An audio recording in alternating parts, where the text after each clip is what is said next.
Hello, darlings. You've all heard of Marilyn Monroe. Some of you know Bridget Bardot. Well, now it's time for the Cognac show. I said Cognac, ooh, ooh. I said Cognac, ooh, ooh, ooh. I'm your bubbly blonde, fabulously dressed to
I'm Cognac Wellerlane, and Happy New Year! I'm here with Stephanie O, right here at the Crescent Beach Club in Bayville, Long Island, and we're celebrating New Year's. And this dynamic lady, she is an attorney. She's a mother of 8. Stephanie, tell my audience, first of all, introduce yourself to the camera. Hi, I'm Stephanie. Yes, I am the mother of 8, and that is my greatest accomplishment. Your greatest accomplishment. Absolutely. Now, you've been an attorney for so many years. A long time. A very long time. How did you parlay being an attorney into a show business career?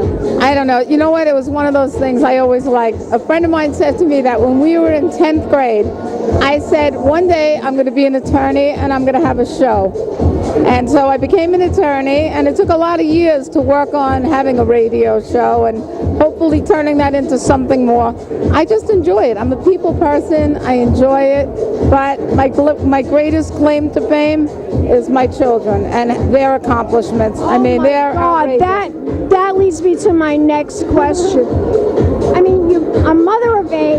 You've been an attorney for many years. How difficult was it for you to juggle a career and to have these 8 kids? What advice can you give? I mean, it's hard to raise one child, let alone 8. How can you give my audience some advice on how to achieve success and to do both and juggle both, a career and have kids, 8 kids? How can we do it just with 1 or 2? You know, I don't really know how I did it anymore looking back.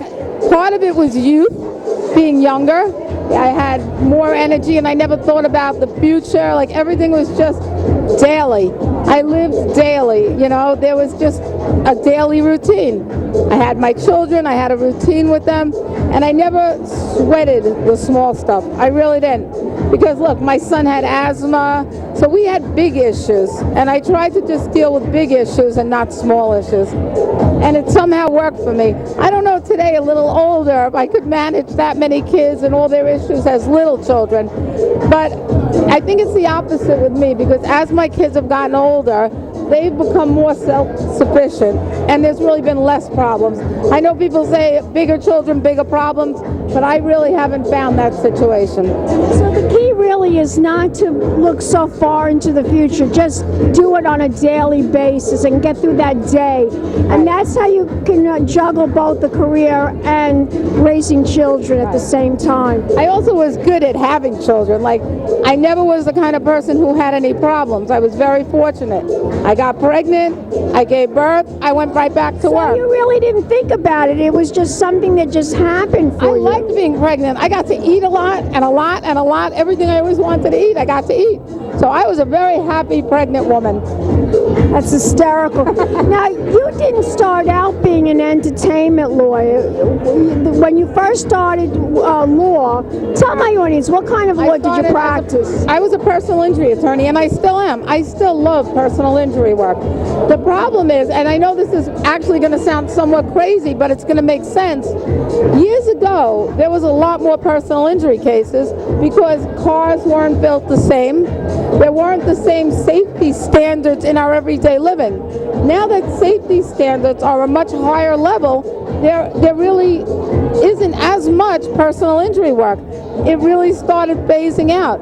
And not only that, but also because things are built so much better, even when there is an accident, the injuries aren't as great anymore because the cars are made better, and there's other factors involved, even with machinery that's made so much better today that you don't have the same injuries as you had. So really, personal injury sort of is phasing itself out. And that's how I kind of picked up other types of law. Now, entertainment law, is that more difficult? Would you say that's a difficult? You know, it's not so much more difficult, but again, it's difficult to get the clientele because it's really a finite amount of people. Because in entertainment, there's really two types. There's entertainers who make money, and there are entertainers who don't make money. Yes, I know all about it. I mean, there's a lot of entertainers. It's just there's only a very small percentage that make money to hire a lawyer, and that's the bottom line. Now, you used to be Lindsay Lohan's lawyer. Are you still her lawyer? I can't. You know what? I really can't talk about clients, but I love that family. I love. Who doesn't? Who doesn't love that family? They are a wonderful, wonderful family, and that's about all I can say. Is that they're very, very good people. Absolutely. Now, you were named one of the top 2014 women in business by the Queen's Courier. Tell my audience, what does that award mean to you? Well, you know what? I was very humbled by that award. That really meant a lot to me because I kind of do my thing. I go about my business. I raise my kids. I've tried to be the best mom I can. And really, nobody ever tells me that because, you know, your kids, they're always like, oh, I hate you, Mom. Well, no, they don't always say that. But, you know, every mom has gone through that where your kid says, I hate you, and, you know, teenage years and things. But you very rarely get acknowledged for things you have done because you just, I mean, I just go about my business. So when someone acknowledges me and tells me, wow, you did a good job or you're this, I'm really humbled by it. And like, I was so excited. I couldn't even believe it. So it's wonderful that you received the award. You must be so thrilled. I really was. You know, and I'm really thrilled every day because I'm very fortunate. Like I said, my son, my second oldest son, is a doctor already. He's actually a plastic surgeon. Oh my God! Yeah. I just had some plastic surgery. Really? Where? Well, I have breast cancer, so I had to have my breast redone. Oh my goodness! But I'm very happy, and I survived this first year, and I'm looking forward to living a long, healthy life. Yeah. Well, we want you to. Thank you, Stephanie. Thank you. Tell my audience a little bit more about the radio show. Well, I was fortunate enough. Actually, it's kind of a funny story because I started out in New Jersey on college radio. Rutgers University was looking for someone who wanted to have an older person who wanted a radio show. someone came to me and they said, you know what, you always wanted a radio show, why don't you give it a shot? I said, all right, and I started on college radio. Very funny. And then a friend of mine heard about my show and he said, you know what, why don't you, we're starting a new talk radio here on 103.9 FM. He said, why don't you come and talk to the people and see if they would be interested in your show? And I was very fortunate that they loved the show. They picked it up here on Long Island, and now we're moving into the Florida market. Oh, nice. Yeah, and it's gotten bigger and bigger and bigger, and the audience is just huge now. And I thank John Caracciolo and Harry Oates, because without them, I would still be in college radio. Wow, that's really amazing. Now, tell my audience about the topics you discuss on your radio. There's a lot of gossip, a lot of entertainment. Well, I'm very fortunate that a dear friend of mine, Adrian Schwartz, is the head of Life and Style magazine, In Touch magazine, and Closer magazine, and she co-hosts with me every week. So we actually sit and we figure out really cool topics. And I see everybody's waving at me over there.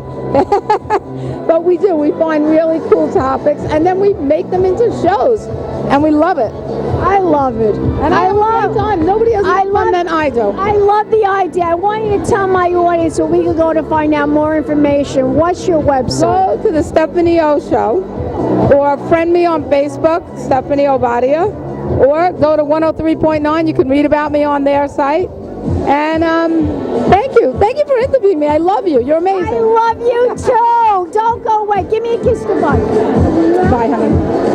Don't go away yet. We'll be back in a moment, dogs, with more interviews right here at the Crescent Beach Club. Happy New Year. Peace, champagne kisses.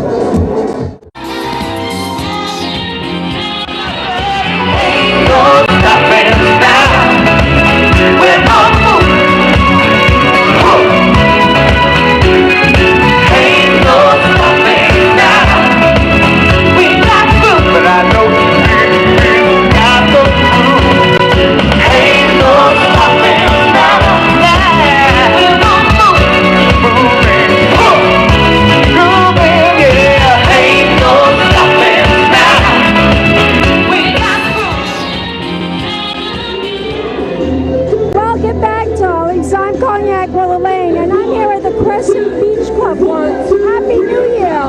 And I'm here with these two dynamic ladies who just performed their rendition of the disco era. Introduce yourself to the camera. I'm Boogie Sista, and I am Sista Soul from Disco Unlimited. Tell my audience about this whole idea of disco. How did you get into this? Well, it's funny enough, it all started with church. A friend of ours had asked us all to sing and do like modern Christian music at a church, and we've all known each other for like 30 years, but we never sang and performed together. And we started doing that music. We said, oh my gosh, these voices together, this is something. And then I said to Annie, what's your favorite music to sing? And she said, disco. So we gave it a whirl. It started on Halloween, so the costumes were there the first time we played, and they've been there ever since. People love it. You girls are fabulous. Thank you. Tell my audience, what's your favorite song? Do you have a favorite? We have so many. I would say my favorite song is, oh my God, what's the song I do? Everybody Get Up and Boogie. We like a lot of the really classic stuff from Studio 54, like Romeo and Juliet and Souvenirs. Some of the things that you don't hear all the time. They're really a lot of fun for us to perform. I'm a huge Donna Summer fan. And then we do Dancing Queen. We do a whole bunch of ABBA. And we just have so much fun. We just enjoy ourselves. Well, you're doing a terrific job, and we're loving the music, and we're loving the songs. Tell my audience, if we want to find out more information, where can we go on the internet? What's your website? Yes, the website is discounlimitedbands.com, and you can also, of course, find us on Facebook, Disco Unlimited, or you can just Google Disco Unlimited and you'll find us everywhere. You girls are gorgeous. Give me a kiss. Don't go away yet. Don't go away yet. We'll be back in a moment. More interviews coming up. Big champagne kisses.